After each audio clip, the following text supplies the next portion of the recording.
Welcome to my YouTube channel learning classes. आज हम अपनी इस वीडियो में हिंदी व्याकरण का एक बहुत इंपॉर्टेंट टॉपिक कारक शुरू करने वाले हैं कि कारक किसे कहते हैं, कारक की क्या परिभाषा है, कारक के कितने भेद हैं, किसी भी वाक्य में कौन सा कारक है ये आप कैसे पहचानेंगे। तो हम अपनी ये वीडियो शुरू करते हैं कि हम कारक की पहचान कैसे करेंगे। तो सबसे पहले हम बात करते हैं डेफिनेशन की।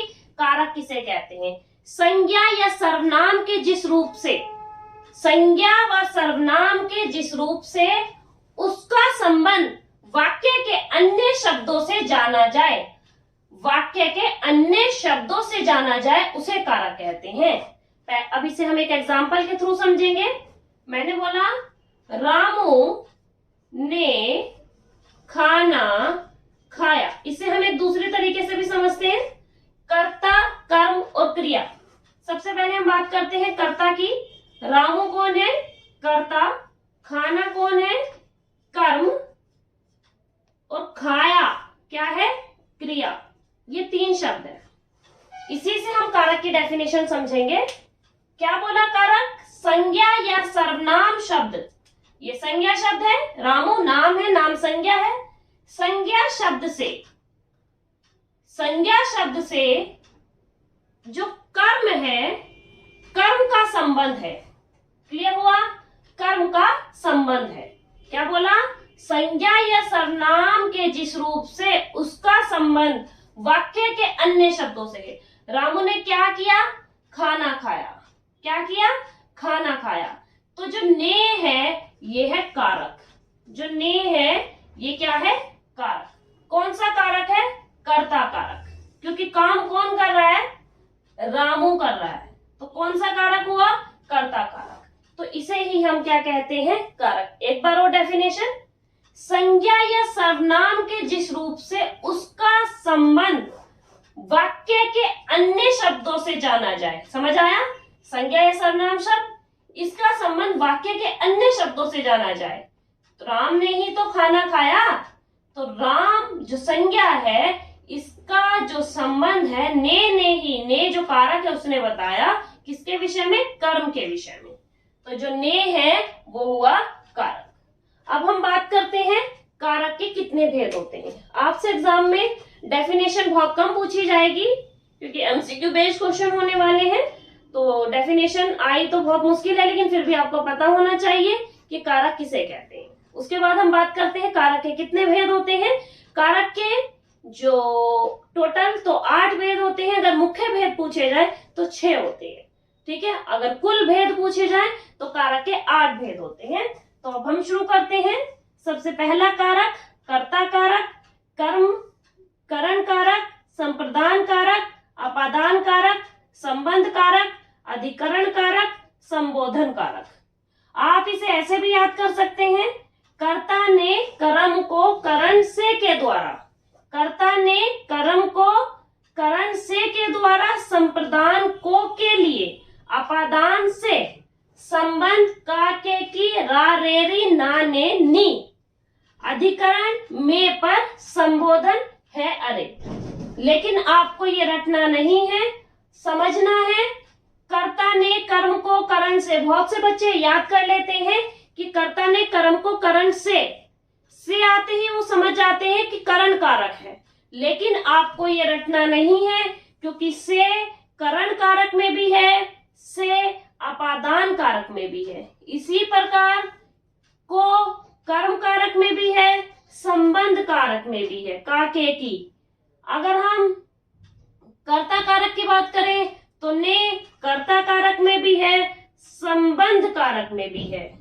इसी प्रकार हमें ये रटना नहीं है, हमें समझना है, हर एक ट्रिक को समझना है, हर एक रूल को समझना है कि करण कारक और अपादान कारक दोनों में जो विभक्ति चिन्ह है वो से है। जो इसका सिंबल है वो से हम इंडिकेट करेंगे करण कारक और अपादान कारक को। लेकिन दोनों में क्या डिफरेंशिएशन है, दोनों में क्या असमानता है जो करण कारक और अपादान कारक को अलग करती है।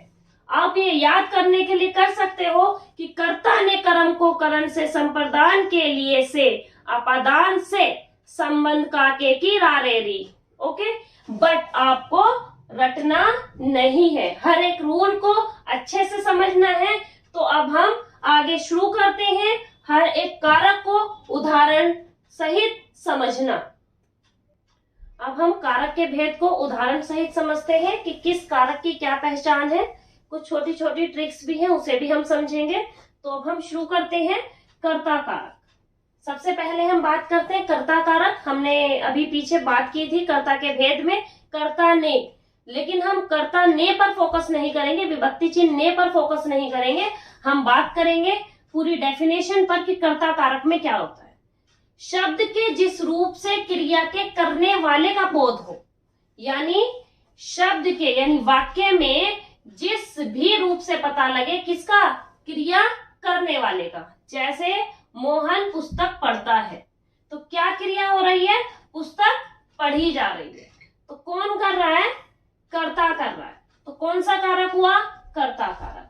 अगर आप इसे चेंज भी करोगे तो कैसे बनेगा, कर्ता ने। तो इसे बनाओ, मोहन ने पुस्तक पढ़ी। मोहन पुस्तक पढ़ता है, कैसे होगा ये, मोहन ने पुस्तक पढ़ी। तो कौन सा कारक हुआ, कर्ता कारक। राजू ने खाना खाया, माँ ने खाना बनाया।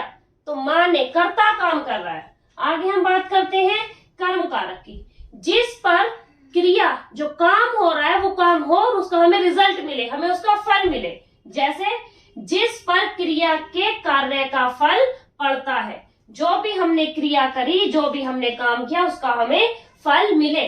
जैसे एक उदाहरण से समझते हैं, मोहन ने पौधे लगाए, माँ ने थाली में खाना परोसा, खाना हमारी थाली में परोस दिया। तो क्रिया का फल हमें मिला। तो कर्ता ने कर्म को। नेक्स्ट, अब हमने क्या बात की थी, कर्म में क्या होता है, को होता है, लेकिन यहाँ क्या हो रहा है, पौधों को लगाया गया। ठीक है, पौधों को लगाया गया। तो मोहन ने पौधे लगाए। अब हम ने विभक्ति चिन्ह पर नहीं जाएंगे कि कर्ता ने, मोहन ने पौधे लगाए। आगे हम बात करते हैं करण कारक की। करण कारक में साधन होता है। करण कारक में क्या होता है, साधन होता है। जो भी वाक्य होता है उसमें कोई ना कोई साधन, या तो से या के द्वारा। अब साधन कैसे, मैं बस से स्कूल जाती हूँ या मैं बस के द्वारा स्कूल जाती हूँ। एक और उदाहरण लेते हैं, जैसे राजू ने कलम से पत्र लिखा। क्या बोला मैंने, राजू ने कलम से पत्र लिखा। तो पत्र लिखने के लिए क्या संसाधन यूज किया, क्या साधन यूज किया, पेन। ठीक है, तो क्या, कलम से, तो ये साधन है। मोहिनी गाड़ी से रोज पढ़ने आती है। तो किसके द्वारा आती है, गाड़ी से आती है। वो तो क्या है, संसाधन या साधन। आगे हम बात करते हैं संप्रदान कारक। संप्रदान कारक में हमेशा क्या होगा, कोई देने की बात होगी, कुछ चीज देने की बात होगी। जैसे रमेश मेरे लिए उपहार लाया, रमेश मेरे लिए उपहार लाया। हमेशा याद रखना, संप्रदान, संप्रदान का मतलब होता है देना। माँ ने बच्चों को 10-10 रुपए दिए, या माँ ने रवि के लिए दूध लाई, या माँ रवि के लिए दूध लाई। क्या, के लिए दूध लाई। अगर तुम इसकी विभक्ति चिन्ह देखोगे, संप्रदान के लिए, संप्रदान के लिए। ठीक है, आगे बात करते हैं अपादान कारक। ठीक है, कौन सा कारक, अपादान कारक। कभी भी कंफ्यूज मत होना, करण कारक में भी से होता है और अपादान कारक में भी से होता है। करण कारक और अपादान कारक दोनों में ही से होता है, बस दोनों में फर्क कितना है, जो करण कारक है, ठीक है, मैं एक बार बताती हूँ यहां से रब करके, जो करण कारक है और दूसरा अपादान कारक। करण कारक और अपादान दोनों में ही से होता है। जो विभक्ति चिन्ह है दोनों में ही से होता है, लेकिन दोनों में फर्क इतना है, जो करण है वो कोई भी साधन के लिए यूज होता है, और जो अपादान है, अलगाव के लिए यूज होता है। किसके लिए यूज होता है? अलगाव। ऐसे याद रखना, आ से अपादान, आ से अलगाव। अलगाव का मतलब होता है अलग होना। मैंने बोला बच्चा छत से गिर गया, अभी तक वो छत से था लेकिन अब वो अलग हो गया। पेड़ से सेब गिरा, पेड़ पर लगा हुआ था अभी तक सेब, लेकिन अब पेड़ से वो अलग हो गया। इसी तरीके से रवि बस से घर आया, तो वो बस से घर आया, जो से है उसने एक साधन का यूज किया, लेकिन यहाँ अलगाव की। तो आपको इस बात को बड़े ध्यान में रखना है कि करण कारक में भी से होता है, अपादान कारक में भी से होता है, बस दोनों में फर्क इतना है, अपादान कारक में कोई भी चीज अलगाव दिखाती है। पेज किताब से गिर गया, तो वो अलगाव हो गया। हाथ से मारकर गिरा, अलगाव हो गया। आगे हम बात करते हैं अपादान कारक के बाद, करण कारक और अपादान कारक क्लियर। आगे हम बात करते हैं संबंध कारक। संबंध कारक में क्या है, जैसे नाम से ही क्लियर होगा, संबंध दिखाया गया है। किसका? दो के बीच, किन्हीं दो के बीच क्या बताता है? संबंध बताता है। मैंने बोला राजू मेरा बड़ा भाई है, संबंध दिखा दिया हम दोनों के बीच।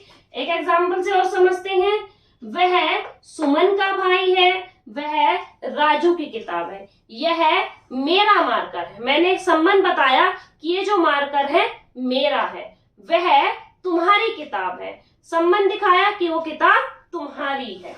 क्लियर हो गया संबंध कारक भी।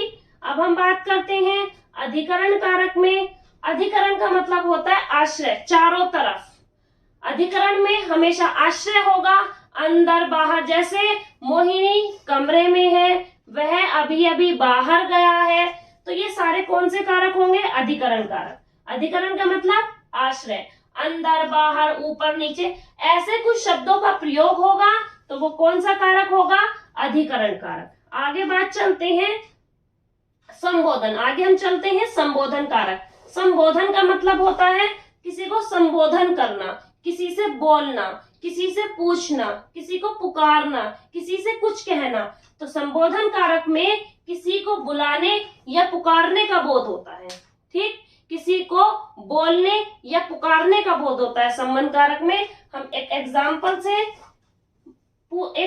के थ्रू समझते हैं कि अरे बच्चों शोर मत मचाओ, अरे बच्चों शोर मत मचाओ, यानी संबोधन किया जा रहा है बच्चों से कि वो शोर ना करें। एक बार दोबारा हम रिकैप करते हैं। कर्ता कारक में जो काम होगा वो कर्ता के द्वारा होगा। कर्म कारक में क्रिया का फल मिलेगा, क्रिया का फल मिलेगा। करण कारक में से के द्वारा होगा, करण कारक में कोई भी साधन होगा, करण कारक में कोई भी साधन होगा। संप्रदान की बात करें तो कोई भी देने की चीज होगी, कोई भी संसाधन देने की चीज होगी। आगे हम बात करते हैं अपादान कारक। आ से अपादान, आ से अलग होना। पेड़ से सारे पत्ते झड़ गए, बच्चा छत से नीचे गिर गया, तो अलगाव हो गया। संबंध कारक दो चीजों के बीच संबंध। जैसे मैंने एक एग्जांपल दिया, यह कलम मेरी है, वह पुस्तक मेरे भाई की है। अधिकरण कारक में आश्रय होगा।